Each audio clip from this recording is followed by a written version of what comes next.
추수감사 주일입니다. 우리가 매년 추수감사 주일을 지키고 있습니다. 매일의 삶 속에서도 추수의 시간이 있습니다. 그리고 우리의 인생 가운데서도 추수의 시간이 있습니다. 여러분, 무엇을 감사하십니까? 우리의 삶 속에서 어떤 것을 감사하고 계십니까? 추수감사절 하게 되면 떠오르는 것은 농사 생각하게 됩니다. 농경시대에 감사하던 것, 농경시대에 감사하는 것인데 지금 우리의 삶 속에서 어떤 의미가 있을까? 조금 더 생각하시는 분들은 추수감사절 11월 세 번째 주에 하는 이 추수감사절, 미국 청교도들이 지키던 것인데 그것 한국에 들어와서 어쩌면 우리에게 별다른 의미가 없는데 그것 왜 지켜야 되나 라고 생각하시는 분들 계십니다. 아마 하나는 알지만 둘은 생각하지 못하시는 것 같습니다. 한 가지는 그렇게 역사적으로 미국 청교도로부터 시작되었던 11월 세 번째 주 추수감사절의 이야기가 한국 땅에 전해졌지만 그 이전에 하나님 말씀 가운데 하나님께서 1년의 추수를 감사하고 하나님께 기뻐하고 찬양하고 축제를 벌이라고 하나님의 말씀으로 우리에게 주고 계십니다. 단순히 미국의 명절을 따라오는 것이 아니라 남들이 했던 것, 그것 따라가는 것이 아니라 성경에서 우리에게 이야기하고 있는 것, 하나님께 감사하도록 하는 것, 1년을 돌아보면서 우리의 인생을 돌아보면서 감사할 수 있도록 하는 것, 그것이 바로 추수감사절입니다. 제 친구 목사님들, 시골에서 목회하시는 분들 페이스북이나 여러 가지 내용들을 보면 추수감사절을 앞두고 강단을 막 장식하는 사진을 올린 경우가 있습니다. 집에서 키워온 호박이나 또 여러 가지 과일들, 야채들 잔뜩 교회 앞에 쌓아놓고 또 그것을 축제 분위기를 벌이는 모습들을 보게 됩니다. 집에서 키워온 바나나, 집에서 키워온 무, 또 수박 여러 가지, 우리 집은 아니지만 누군가의 집에서 키워왔던 그것도 같이 모아놓고 추수감사절을 생각하고 있습니다. 그림이 보니까 굉장히 멋있네요. 추수라고 하는 것이 어떤 의미가 있을까? 지금 농경시대가 아니라 21세기 일본 땅에서 살아가고 있는 우리에게 추수라고 하는 것이 어떤 의미를 가지게 될까? 성경에선 추수를 세 가지 정도로의 의미로 이야기를 합니다. 한 가지는 우리가 잘 아는 것처럼 우리의 개인의 삶 속에서의 추수를 이야기하고 있습니다. 우리가 1년 동안 열심히 수고하고 노력한 것에 대한 보상으로 주어지는 것, 우리가 애쓰고 땀 흘리고 고생하고 노력했던 것, 그것에 대한 보상으로 주어지는 추수의 개념이 있습니다. 근데 조금만 깊이 생각해 보면 정말 내가 땀 흘린 만큼, 내가 노력한 만큼, 내가 애쓴 만큼 얻게 되는가? 내가 그만큼 노력했기 때문에 그것에 대한 보상으로 내가 받고 있는가? 정확히 계산해 보면 내가 애쓴 것보다, 내가 땀 흘린 것보다, 내가 정성을 들인 것보다 훨씬 더 많은 것으로 하나님께서 채워주시는 것, 우리가 발견할 수 있습니다. 내가 노력한 것에 대한 대가로 주시는 것이 아니라 지난 1년 동안 우리와 함께 하신 하나님께서 우리에게 쓰고도 남도록 이 땅에서의 삶 풍성하게 살아갈 수 있도록 채워주시고 인도하여 주시고 함께 하셨다고 하는 것, 그것을 경험하는 것, 고백하는 것, 그것이 바로 추수의 의미가 되어집니다. 두 번째 추수의 의미는 개인의 삶의 추수를 의미합니다. 첫 번째 이야기했던 것이 삶 속에서의 추수를 의미한다면 두 번째는 삶의 추수를 말하는 것입니다. 언젠가 종말이 있다는 것입니다. 언젠가 끝이 있다는 것입니다. 우리 인생의 마지막 순간이 있다는 것입니다. 하나님 앞에서 결산할 날이 있다는 것입니다. 그저 시간 무한대로 흘러가는 것이 아니라 끝없이 나아가는 것이 아니라 언젠가 끝난다는 것입니다. 언젠가 마지막이 있다는 것이고 종착점이 있다는 것이고 추수할 날이 있다는 것이고 하나님 앞에서 결산할 때가 있다고 하는 것입니다. 1년 단위로 하는 것이 아니라 언제일지는 모르지만 우리의 인생 마치는 그 순간에 그 추수의 날이 있게 되어지는 것이고 그동안의 모든 것에 대해서 하나님 앞에 결산하게 되는, 하나님께서 기다리고 계시는 개인의 추수의 때가 있다는 것입니다. 그것을 위해서 우리가 할 수 있는 것, 매일의 삶 속에서, 일상의 삶 속에서 그리스도인답게 살아가는 것. 언제일지 모르지만 우리 개인의 추수의 그날을 기다리면서 날마다 날마다 충실하게 살아가는 것, 매일의 삶을 기쁨으로 감사함으로 살아가는 것, 그것이 우리의 삶의 모습일 수 있습니다. 세 번째로 성경에서 등장하는 추수라고 하는 것은 영적인 추수를 의미합니다. 하나님의 때가 되었을 때 걷게 되어지는, 추수할 일꾼들이 필요하다라는 말씀을 합니다. 추수할 일꾼, 세 글자로 줄여서 추수꾼. 이 추수할 일꾼이라고 하는 것, 추수꾼이라고 하는 것이 정말 좋은 의미인데, 지금은 추수꾼이라고 이야기하면, 혹시 아니면 저는 추수꾼입니다 라고 이야기하면 사이비 종교에 있는 사람처럼, 이단 종교에서 추수꾼이라고 하는 이야기를 쓰는 바람에, 신천지에서 추수꾼이라는 용어를 쓰는 바람에 정말 추수하는 일꾼이라고 하는, 추수꾼이라고 하는 좋은 의미가 완전히 뒤집어져 버렸습니다. 어쨌든 추수한다고 하는 것, 성경이 이야기하는 추수라고 하는 것, 영적인 결실을 이야기합니다. 하나님 앞에로 돌아오게 되어지는 것, 예수 그리스도 영접하고 그분의 백성 되어지는 것, 그리스도인 되는 것을 추수한다라고 이야기를 합니다. 우리가 추수할 때, 이 추수를 기다릴 때 한 가지 착각하는 부분들이 있습니다. 어떤 땅은 이모작이 가능한 땅이 있습니다. 또는 삼모작이 가능한 것도 있습니다. 그냥 씨 뿌려놓고 시간 지나고 나면 몇 달 되지 않아서 금방 자라는 것입니다. 다 수확하고 또 씨 뿌리면 또 나고, 1년에 2번이건 3번이건 얼마든지 수확할 수 있는 그런 땅도 있고, 어떤 땅은 1년 꽉 채워야 한 번 수확할 수 있는 그런 것도 있습니다. 어떤 나무는 심어 놓은 지 10수년이 지나야 열매를 맺기도 합니다. 우리는 추수를, 영적인 추수를 하나님의 때라고 이야기합니다. 하나님의 때가 되었을 때 추수할 수 있습니다. 그것을 위해서 열심히 우리가 일하는 것입니다. 일본 교회 목사님들, 또 사역하시는 다른 선교사님들 이야기 들으면서 여러 가지 느끼게 되는 것들이 있습니다. 어떤 사람들은 씨는 뿌리면 되는 거 열심히 노력하면 열매 맺게 되는데, 열매가 안 나타나는 이유, 추수가 아직 안 되는 이유, 그것은 열심히 하지 않았기 때문이다. 내지는 그 방법이 잘못됐기 때문이다. 일본식으로 하는 게 아니라 한국식으로 정말 밀어붙이면서 그렇게 적극적으로 나가야 열매 맺는 거지, 이렇게 일본 사람들 하는 것처럼 그렇게 흐리멍텅하게 해가지고 뭐가 되겠냐, 그렇게 이야기하는 분도 계십니다. 정말 그럴까? 조금 전에 이야기했던 것처럼 어떤 땅은 2모작, 3모작도 가능하지만 어떤 땅은 그렇지 않은 경우도 있습니다. 화초를 키우는데 어떤 화초는 무심한 척 해야 잘 크는 화초가 있습니다. 혹시 아시나요? 물을 자주 주면 금방 죽어버리는, 신경을 아예 안 쓰는 것은 아니지만 무심한 척 물 자주 주지 않고 약간 방치해 두어야 잘 큰 화초도 있고, 정말 매일마다 그 잎을 닦아주면서 정성스레 가꾸어야만 잘 크는 화초도 있습니다. 연구하고 그 대상에 대해서 잘 알고 최선의 노력을 하고 기다릴 줄 아는 것, 그것이 하나님의 때에 하나님이 원하시는 추수를 하게 되어지는 것입니다. 서두르면 땅을 망쳐버릴 수 있습니다. 제대로 자라지 못했는데 괜찮다라고 이야기할 수 있고, 잘못 자라게 만들 수 있고, 영양실조가 되어줄 수도 있고, 금방 죽어버리도록 만들어버릴 수도 있습니다. 가꾸는 사람을 위해서가 아니라, 씨를 뿌리는 사람을 위해서가 아니라, 그것이 자라나고 열매 맺을 수 있도록, 추수할 때가 되어질 수 있도록 하나님의 때를 기다릴 수 있는, 하나님의 때를 기다리는 사람은 열심히 가꾸는 사람입니다. 그냥 허송세월하는 것이 아니라, 그냥 놀고 있는 것이 아니라, 그냥 쳐다만 보고 있는 것이 아니라, 어떻게 하는 것이 가장 좋은 것인가 열심히 가꾸고 연구하고 노력하는, 기도하는 사람들이 하나님의 때를 기다리는 사람들입니다.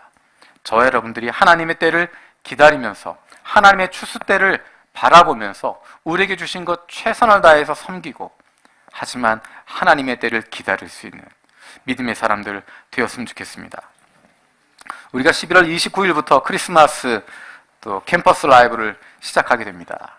작은 시작이지만 그 만남들을 통해서 많은 영혼들이 변화되어지는 것 우리가 보고 있고, 우리가 그 사람들과 함께하고 있습니다. 하나님이 어떤 사람들 만나게 하실지, 어떤 방법으로 사람들 경험하게 할지 잘 알지 못하지만 하나님께서 이 크리스마스 라이브, 캠퍼스 라이브를 통하여서 필요한 영혼들을 만나게 하시고 이 시간들을 통하여서 그들 마음 가운데 예수 그리스도의 이름이 남을 수 있도록 사랑받고 있다고 하는 것, 이 세상에 고아처럼 던져져 있는 것이 아니라, 고아처럼 버려져 있는 것이 아니라, 혼자의 힘으로 버텨야 되는 것이 아니라 하늘과 땅을 지으신 하나님께서 사랑하고 계시고 지금도 그분 앞으로 돌아오기를 간절히 기다리고 있다고 하는, 우리가 늘 하는 찬양처럼 당신은 사랑받기 위해 태어났다고 하는 그 메시지가 그들 마음 가운데 새겨지게 해주시고, 크리스마스 백화점이 가장 기뻐하고 가장 먼저 즐기는 크리스마스, 그것이 아니라 그것의 진정한 의미, 진정한 스토리가 어떤 것인지, 크리스마스의 리얼 스토리를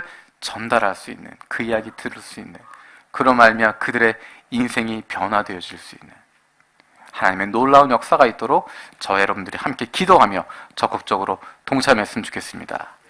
여러 가지 모습으로 같이 섬길 수 있습니다. 기도도 하고 도시락도 만들어 주시고, 준비하는 사람들 위해서 저 따뜻한 커피도 준비해 주시고, 또 차 운전하는 것도 도와주실 수 있고, 같이 모임 같은 데 참여해서 함께 찬양할 수도 있고, 여러 가지 모습으로 참여할 수 있습니다.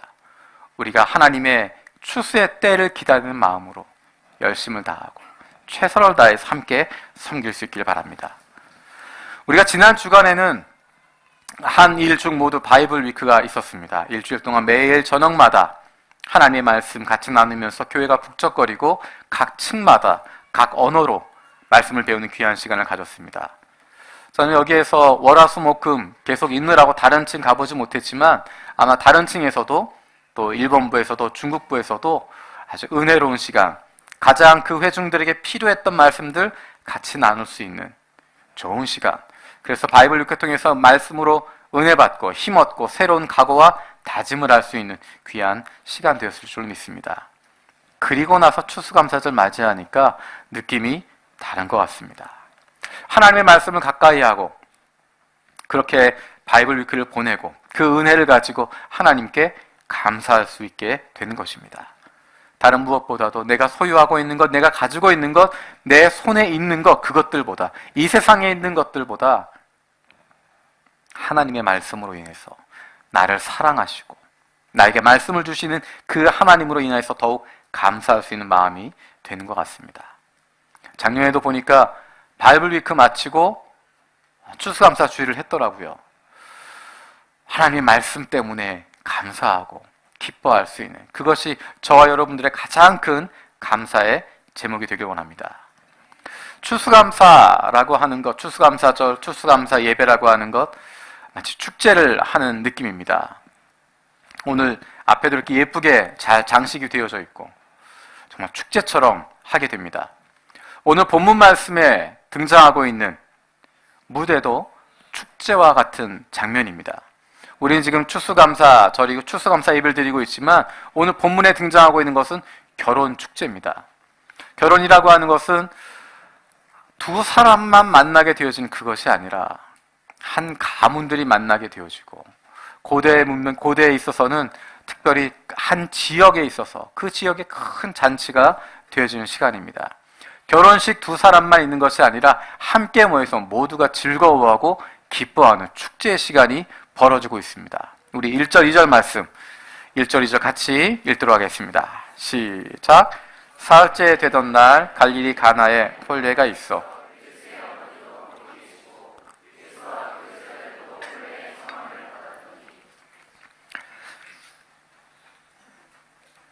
본문의 내용을 한번 머릿속에 그림으로 살펴보면 좋겠습니다. 아마 흥이 나는 음악도 막 있었을 것 같고요. 그냥 이렇게 건물 안에서 하는 결혼식이 아니라 온 동네에서 한복판에서 벌어지고 있는 그런 큰 결혼 잔치일 것입니다. 흥나는 음악도 있고 모두가 즐거운 표정들도 있을 것입니다. 신랑 신부도 즐거워하고 있고 그들을 축하하고 있는 많은 하객들도 있고, 아마도 가나에 있는 갈릴리 가나 지역에 있었던 모든 동네 사람들이 다 모였을 것입니다. 어른부터 아이들까지, 할머니, 할아버지까지 모두가 함께 모여서 즐거워하고 기뻐하는 시간, 같이 노래도 부르고 축하도 하고 왁자지껄 하고 흥이 나는 그런 모습들입니다. 그 가운데 예수님도 계시고 예수님의 어머니도 초대받으셨고, 또한 예수님 주변에 있었던, 예수님을 따르고 있었던 제자들도 함께 자리했다라고 본문은 이야기하고 있습니다.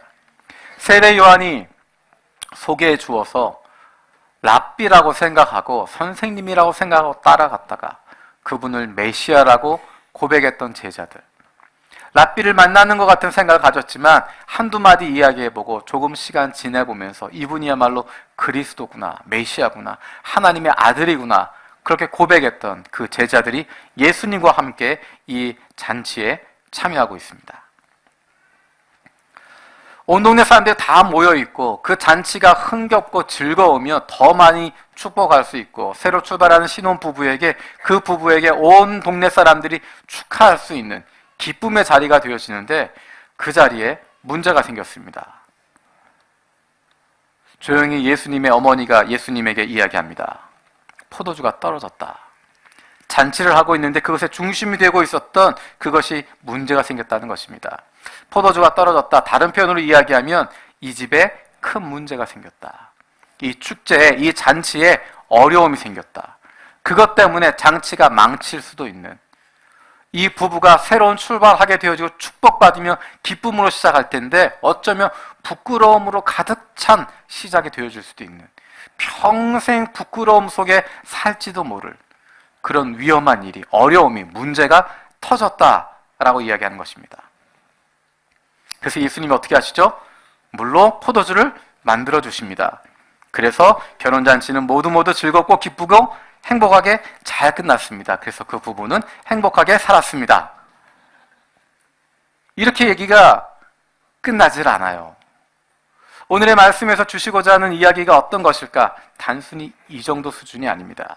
지금 이야기했던 것, 어려움이 생겼을 때 예수님을 찾으면 해결해 주세요. 그래서 모두가 행복해져요. 라고 하는 것은 어쩌면 1단계 수준일 것 같아요. 아주 기초적인 수준.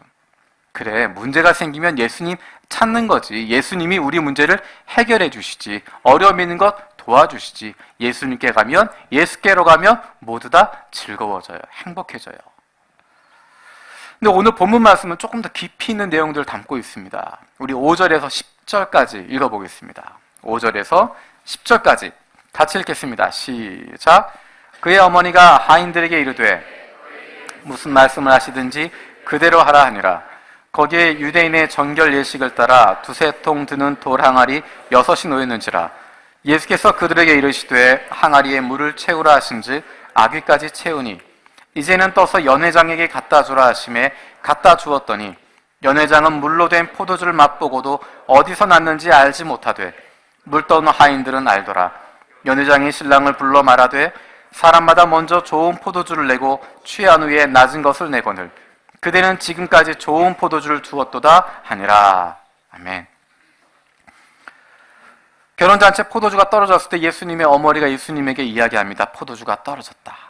그리고 일꾼들에게 이야기합니다. 이분이 무슨 말씀을 하시든지 그대로 행해라.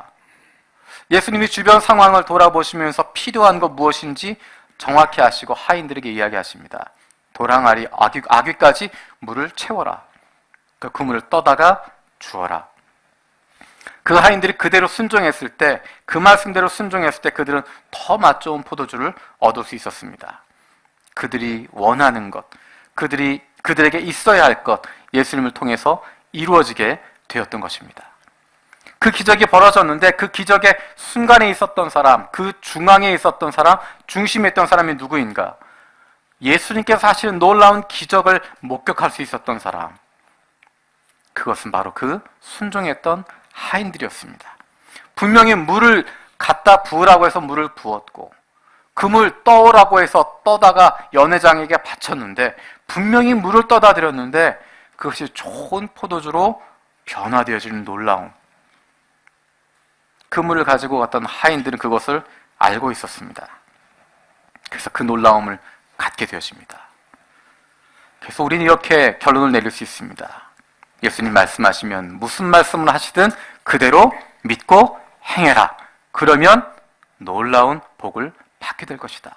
우리에게 있는 문제, 우리에게 있는 어려움들을 해결해 주신다. 초자연적인 이런 일들도 하나님께서 행하여 주시고, 우리가 믿음으로 행하면, 그 말씀하시는 대로 행하기만 하면, 그 말 따르기만 하면 하나님이 해결해 주신다. 아멘이 안 나오시네요. 그래서 one more thing, 한 가지가 더 있습니다. 지금 그 정도 이야기라고 하면, 제가 지금 이야기했던 정도라고 하면 굳이 요한복음에 기록하셨을까라는 생각을 해요.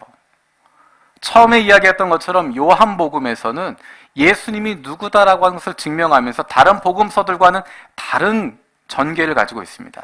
다른 내용들을 가지고 있어요. 그냥 믿음으로 된다라는 수준을 위해서 요한복음에 기록되어져 있을까? 그렇지 않습니다.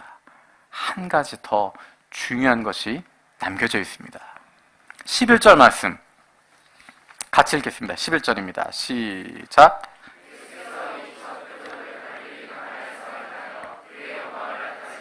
제자들이 그를 믿으니라. 첫 표적이라고 이야기합니다. 표적이라고 하는 단어. 이 단어는 지금 본문에 나와 있는 갈릴리 가나에서 물이 포도주가 되었던 것, 그것이 단순한 초자연적인 기적이 아니라고 이야기하는 것입니다.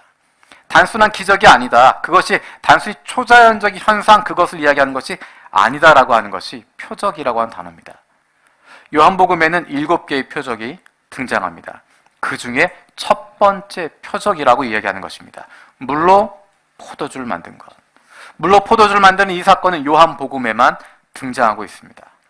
요한은 이 표적의 이야기를 요한복음 2장, 요한복음 맨 서두에 두는 것을 통하여서 예수가 앞으로 하시고자 하는 것이 무엇인지, 그것에 대한 특별한 목적을 가지고 이야기하고 있습니다. 이 표적의 목적, 물론 표적이라고 하는 것이 가지고 있는 공통된 목적이 한 가지가 있습니다. 그것은 요한복음 20장 31절에 있는 것처럼 예수를 하나님의 아들 그리스도로 믿게 하는 것, 그것이 요한복음의 목적이고 그것이 표적들의 목적입니다. 그래서 오늘 본문 마지막에 나와 있는 것처럼 이 표적 때문에 제자들도 예수를 믿었다라고 증거합니다. 제자들이 예수를 믿었다라고 하는 것, 그것도 중요하지만 과연 물이 포도주로 바뀌게 되어진 것, 이게 우리에게 어떤 의미가 있을까? 물이 포도주로 바뀐 것, 이것과 예수와 예수님이 사람들의 삶에 영향을 주는 것과 어떤 관계가 있을까? 예수님은 우리가 생명을 풍성하게 얻게 하기 위해서 이 땅에 오셨습니다. 결혼잔치라고 하는 것, 오늘 본문에 벌어져 있는 결혼잔치는 단순한 그냥 동네의 잔치를 의미하는 것이 아니라 장차 하나님 나라에서 맛보게 되어질, 하나님 나라 백성들을 위해서 마련되어질 성대한 하늘 축제, 하늘 나라에서의 잔치, 어린 양의 혼인 잔치, 그것을 미리 보여주는 것입니다. 요한이 후에 기록하게 되어지는 요한계시록 21장 2절에 하늘에서의, 천상에서의, 하늘나라에서의 천국잔치, 어린 양의 혼인잔치, 하나님과 함께하는 그 잔치를 이야기하고 있는데, 오늘 본문에 나타나고 있는 결혼잔치는 그 잔치의 모양을 보여주고 있습니다.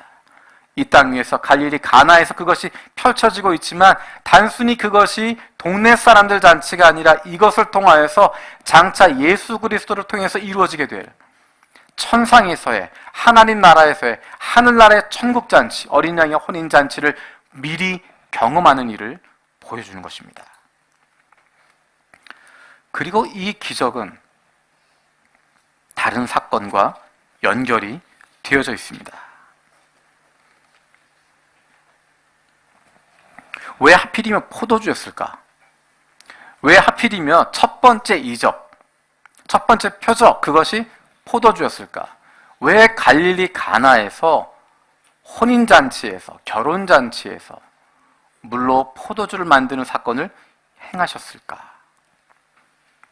여러분 혹시 이 표적은, 7개의 표적은 예수님께서 본인을 이야기하셨던 내가 누구누구다, 내가 어떤 존재다라고 말씀하셨던 것과 연결이 되어져 있습니다.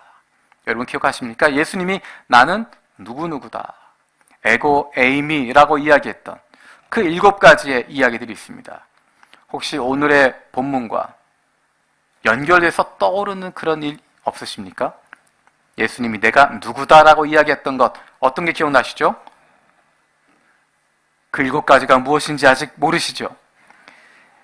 7가지 내가 누구누구다, 에고 에임이라고 이야기했던 7가지 선포가 있습니다. 내가 곧 생명의 떡이다. 내가 세상의 빛이다. 내가 양의 문이다. 나는 선한 목자다. 나는 부활이요 생명이다. 내가 곧 길이요 진리요 생명이다. 내가 참 포도나무다. 오늘의 본문과 연결되어진 내용은 내가 참 포도나무다 라는 것입니다. 이 표적을 통하여서 예수님의 그 선포를 증명하게 되는 것입니다. 이 표적이, 이 기적이 어떻게 예수님의 선포하심, 내가 참 포도나무다라고 하는 것과 연결될 수 있을까? 내가 참 포도나무라고 이야기하시는 요한복음 15장의 말씀은 요한복음에만 기록되어져 있습니다. 오늘 이 사건도, 갈릴리 가나에서 물로 포도주를 만든 사건도, 이 표적도 요한복음에만 기록되어져 있습니다. 예수님이 참 포도나무 되신다고 하는 것, 그것에 대한 이야기는 요한복음에만 등장하고 있는 독특한 부분이 되어집니다. 우리 요한복음 15장 말씀 읽어보겠습니다. 요한복음 15장 1절.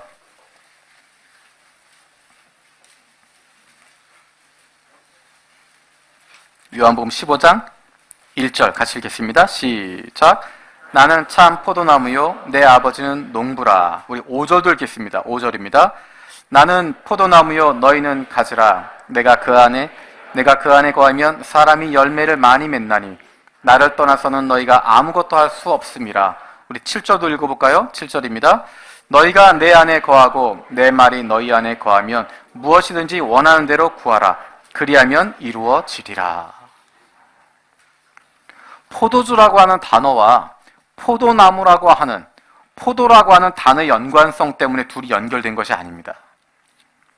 예수님이 포도나무라고 하셨으니까 포도주, 포도나무에서 나오는 포도주라고 생각하는 그것이 아니라 좀 더 깊은 의미가 그 안에 담겨져 있는 것입니다. 예수님은 참 포도나무라고 이야기하십니다. 그것은 예수님이 참 생명을 주시는 참 이스라엘이 되신다고 하는 것입니다. 결혼잔치 그 앞에 있었던 돌 항아리가 있다고 이야기했습니다. 그것은 정결 예식을 위해서 쓰임받는 돌 항아리였습니다. 유대교의 전통 가운데 이어지고 있었던. 예수님께서 그것을 전혀 다른 용도로 사용하십니다. 그 물을 떠다가 손을 닦고 깨끗게 만드는 정결 예식을 위해서 쓰임받는 것이었는데, 이제 예수님께서 그 물을 떠다가 포도주로 만들고 계시는 것입니다. 물로 포도주를 만드는 사건, 그것은 하나님과 아무런 관계도 없었던, 아무런 상관도 없었던, 그저 버림받는 물에 불과했던 저와 여러분들을 예수 그리스도로 말미암아서, 그분의 말씀으로 말미암아서, 참 포도나무의 생명으로 말미암아 새롭게 변화되어지는 것을 보여주고 있습니다. 우리가 변화된다는 것입니다. 달라질 수 있다는 것입니다. 그저 버림받는 물이고, 그저 쓰잘데기 없는 물이고, 하나님과 관계없는 존재였고, 죽을 수밖에 없는 존재였고, 아무런 희망도 없는 존재일 수밖에 없는데, 그 물이 예수님의 말씀대로 순종했더니, 예수님의 말씀으로 말미암아서 그 물이, 그 버림받는 물이, 그 더러운 물이 좋은 포도주로 변화되어지는, 좋은 포도주로 바뀌게 되어지고, 모든 사람을 기쁘게 만들게 되어지고, 모든 사람을 행복하게 만든 것으로 바뀌게 되었다는 것입니다. 우리의 노력 하나도 들어가지 않았습니다. 우리의 수고 하나도 들어가 있지 않습니다. 우리는 그저 물일 뿐인데, 우리는 그저 정결 항아리에 담겨져 있는 더러운 물일 뿐인데, 예수 그리스도의 말씀을 인하여서, 예수 그리스도의 말씀 안에 있었더니, 예수 그리스도의 말씀에 붙어 있었더니, 예수 그리스도의 말씀이 우리 가운데 역사하게 되어지니까, 포도나무 대신 예수 그리스도 그분에게 붙어 있기만 하니까 열매를 맺게 되는 것입니다. 내가 열매를 맺기 위해서 노력했던 것이 아니고, 내가 무엇인가 만들어낸 것 아니었고, 내 수고와 내 공로로 된 것이 아니라 그저 우리는 가만히 있기만 했는데, 예수 그리스도의 놀라운 은혜로 말미암아 저와 여러분들이 구원받게 되어지는 것이고, 그저 포도나무 대신 예수 그리스도 그분에게 붙어 있기만 했던 것이었는데, 그저 그 나무에 붙어 있기만 했는데, 그래서 그 안에 거하고 있기만 했는데, 그러고 나니까 많은 열매를 맺게 되어지는, 놀라운 열매를 맺게 되어지는, 예수를 닮아가게 된 은혜가 있게 되었다는 것입니다. 아무런 가능성도 없고 생명도 없고 죄인이었던, 하나님과 원수되었던 존재들이었는데, 버림받을 수밖에 없는 존재들이었는데, 아무런 생명 없는 존재들이었는데, 예수 그리스도로 말미암아서, 예수 그리스도의 십자가로 말미암아서, 십자가에 달려 돌아가신 그 예수 그리스도의 피로 말미암아 우리가 참 포도나무가 될 수 있었습니다. 우리가 좋은 포도주가 될 수 있었고, 우리가 생명을 누리게 되었고, 하나님의 백성이 되어지고 하나님의 아들과 딸이 되어지는 놀라운 변화가 우리의 인생 가운데 일어나게 된 것입니다. 물이 조금 더 맛있어진 것이 아니고, 물이 조금 더 깨끗해진 것이 아니고, 물이 조금 더 새로워진 것이 아니라, 그 물이 포도주로 변하게 되어지는, 그 이전과 이후를 극명하게 구분할 수 있게 달라지게 되어지는, 우리의 힘으로 도저히 상상할 수도 없고 만들 수도 없는 놀라운 변화가 일어나게 되는 것입니다. 오늘 추수감사 주일입니다. 1년에 한 번 추수의 시간, 그것을 감사하는 시간. 여러분은 무엇을 감사하십니까? 매년의 삶을 돌아보면서, 우리의 인생을 돌아보면서 나에게 있어서 가장 감사하는 것, 가장 기뻐하는 것, 그것이 어떤 것인가? 우리 주변에 있는, 내 손에 있는 것 언제든 사라질 수밖에 없고, 내가 소유하고 있는 것, 가지고 있는 것, 누리는 것 다 내 것 아니고, 내가 의지하고 있는 사람들, 내 주변에 있는 사람들, 나를 도와주는 사람들, 내가 도와주었던 사람들, 그래서 언젠가 나에게 도움을 주겠지라고 생각하는 그 사람들 다 사라져버릴 사람들이고, 다 떠나버릴 사람들인데, 우리가 무엇으로 감사할 수 있겠습니까? 우리의 시선을 다시 한번 예수 그리스도에게 맞출 수 있게 되길 바랍니다. 우리를 예수 그리스도 안에 있게 하시는, 그분을 닮아가게 하시는, 하나님의 자녀로 삼아주시는 놀라운 은혜를 주시는 그 하나님께 감사할 수 있는 저 여러분들 되어지기 원합니다. 우리는 범사에 감사한다고 이야기합니다. 하지만 1년에 한 번 갖게 되어진 추수감사절은 우리에게 특별한 의미를 갖게 됩니다. 첫 번째로 늘 감사한다고 이야기하지만 늘 감사하는 것 잊어버릴 수 있고, 다 그런 거지, 내 생각이 그렇지, 예수 믿는 것 그런 거지, 좋은 거지, 내가 예수 믿어서 다행이지, 그렇게 지나갈 수 있는 것, 1년에 한 번만이라도 추수감사절 시간 보내면서 그동안 1년을 돌아보고 내 인생을 돌아보면서 그동안 하나님이 나와 함께 하셨던 것, 하나님이 나를 그저 더러운 물, 버림받을 수밖에 없는 물, 아무런 존재감도 없었던 그 물을 좋은 포도주로 바꾸어 주시고, 생명을 남게 하시고, 사람들을 섬길 수 있게 하시고, 사람들과 함께 할 수 있도록 주셨던 그 은혜를 돌아보게 되어지길 원합니다.